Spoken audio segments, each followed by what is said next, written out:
हाय लो नमस्कार। आप लोग कैसे हैं? आशा करता हूँ कि आप सब बहुत ही मस्त और स्वस्थ होंगे।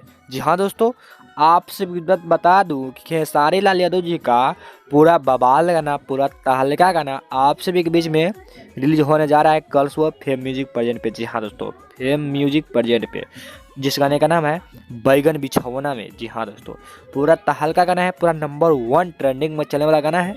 आप सभी के बीच में कल सुबह ये गाना फेम म्यूजिक प्रेजेंट पर रिलीज हो रहा है, तो आप लोग जाके इस सॉन्ग को सुनिएगा क्योंकि मजा लीजिएगा, क्योंकि पूरा ब्लास्ट लेवल का गाना है।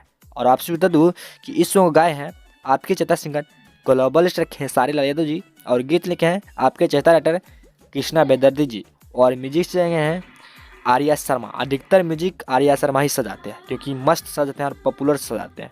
और आपसे बता दूँ कि कल सुबह जाइएगा और सुनिएगा, ब्लास्ट लेवल का होली गाना है।